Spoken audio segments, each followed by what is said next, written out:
أعوذ بالله من الشيطان الرجيم. قل هذه سبيلي أدعو إلى الله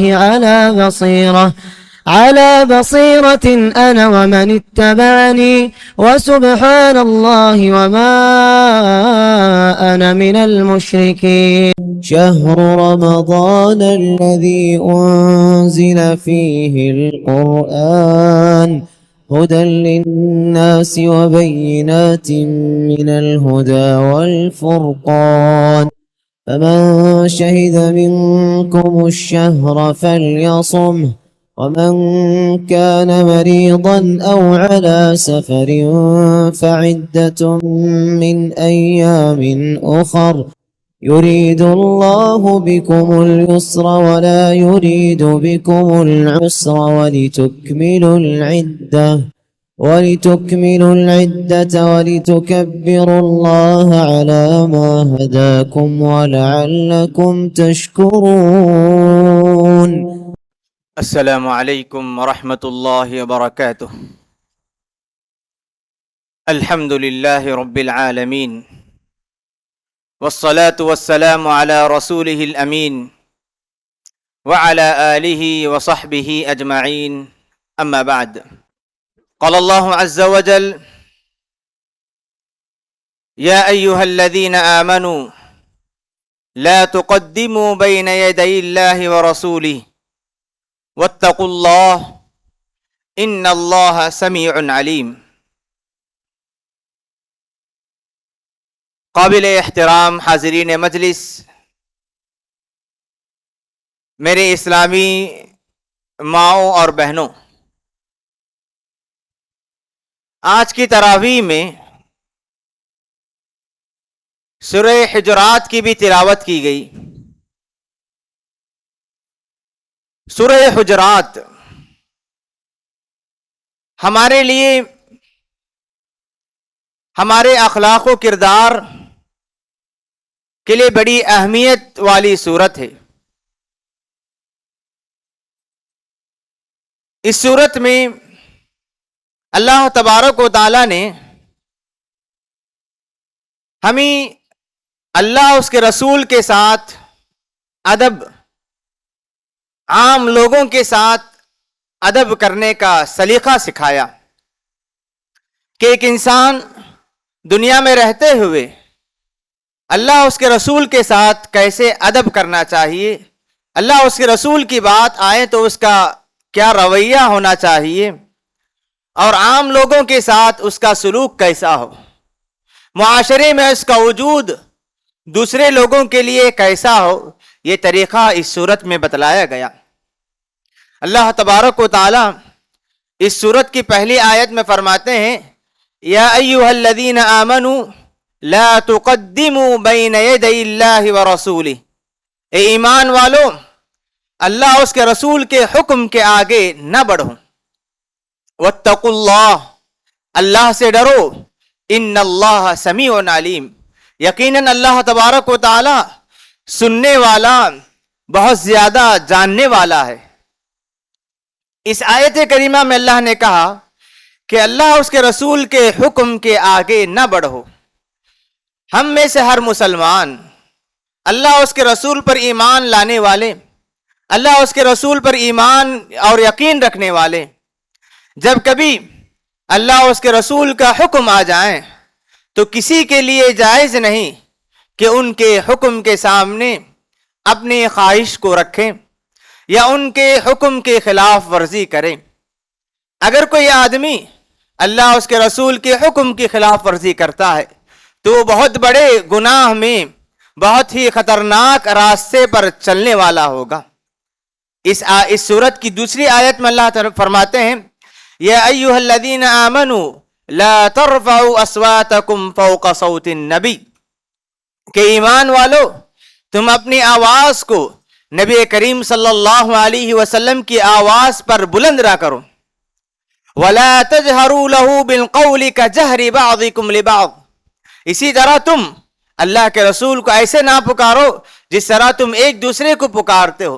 عام آدمی کو جس طرح تم پکارتے ہو، عام آدمی کو جس طرح تم نام لے کر پکارتے ہو،